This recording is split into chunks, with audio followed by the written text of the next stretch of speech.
LSD. Watch the warning signs before your teen tries it. Tonight at 7 on CW1.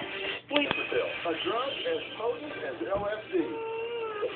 But it is legal, and this school teacher actually smokes it. I think it's okay. With her own son. She lets me do it. Explain why, in the name of God, you would do something so obviously wrong. The warning signs to look for before your teen tries it, even in your straight-A students. Stand by, Dr. Phil.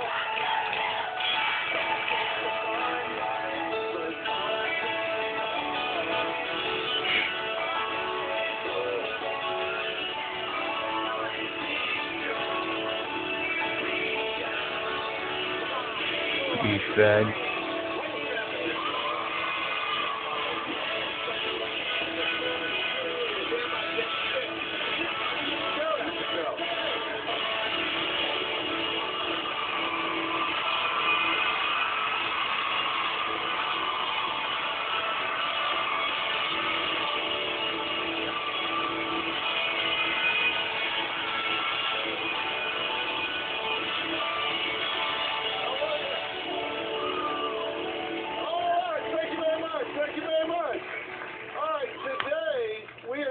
About some of the risky and often illegal things your teens could be getting mixed up in.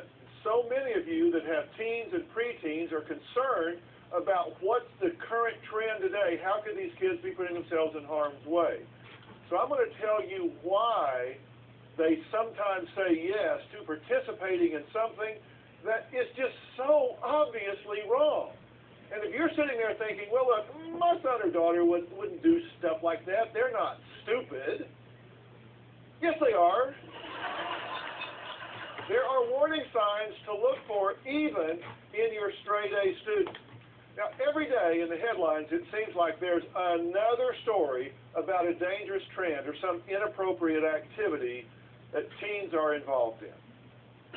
Daphne police are investigating students using their cell phone cameras to take nude pictures of themselves. Funeral services were held this morning for an Island Park boy. He died because of a deadly choking game. Videos are easy to find on the internet. People getting high on Salvia Divinorum. Teenagers emailing nude photos of themselves or other teens to their friends, either by cell phone or the internet. The punishment may surprise you. 17-year-old Michael Wixon was sentenced last month to 10 years probation for sending nude photos of underage girls over the internet. Possession of child pornography is possession of child pornography, whether it's a minor that's possessing it or not. It's a crime.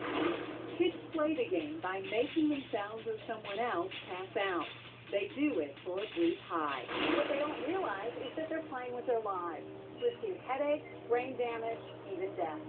It's called Salvia, and it's perfectly legal to buy, even though some say it's as dangerous as LSD. Salvia's exposure on websites like MySpace and YouTube has made a whole generation aware of it. Completely distorts your perception. I can see how people could lose their minds and do really dumb stuff.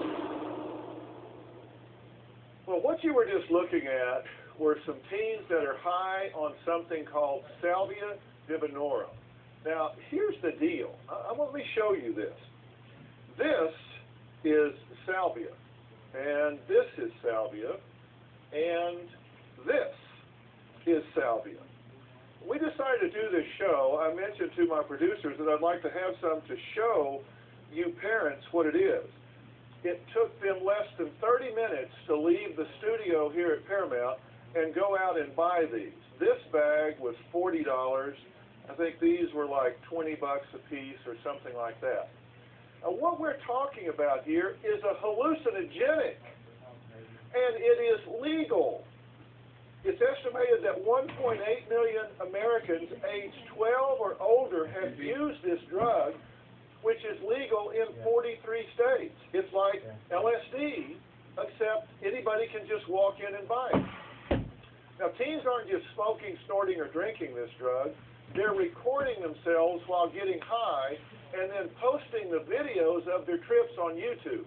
So I want you to look at some of the clips that we found online.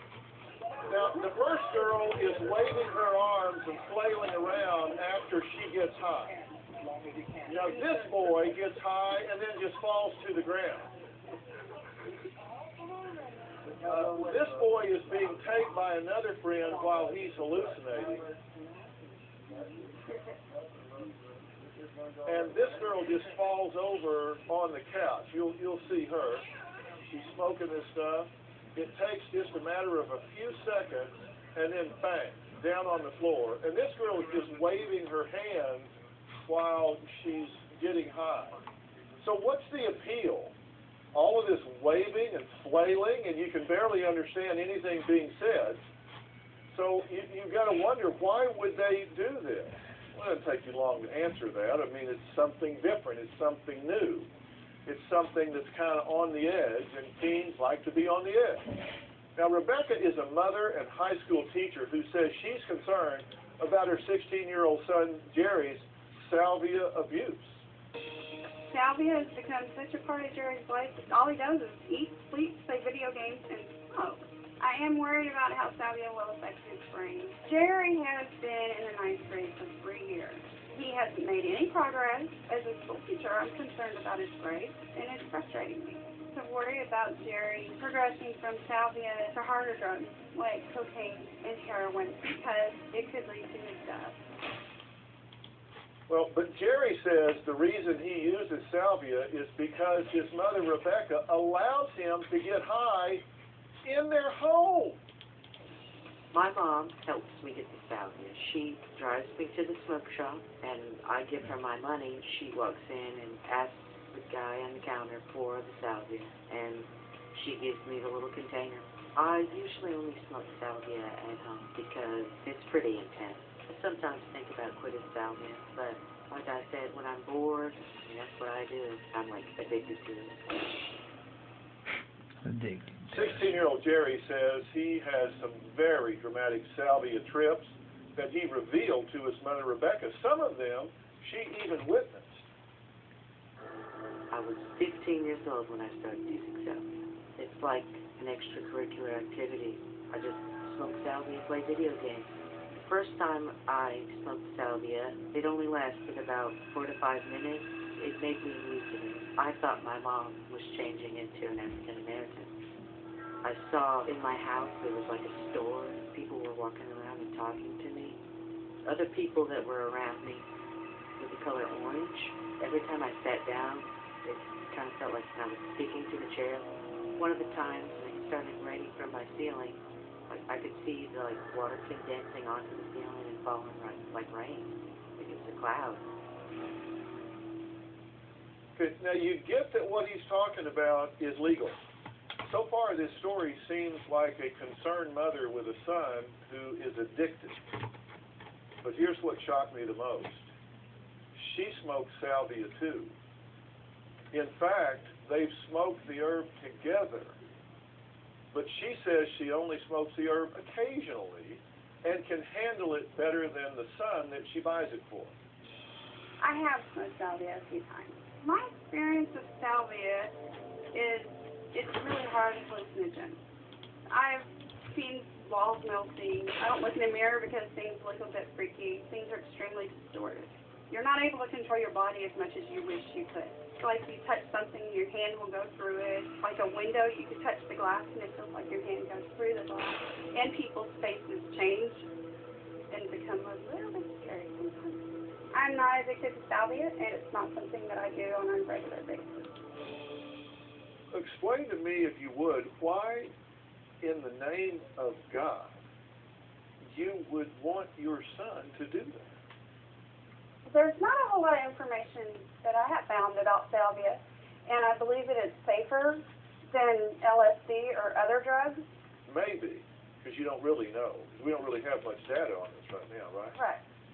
Rebecca's son Jerry wonders why his salvia use is a big deal to his mother, which apparently it isn't, because she's the one that lets him smoke it in the house, and she smokes it too. I believe that it is a problem because he's doing it a lot more than I am. What do you think?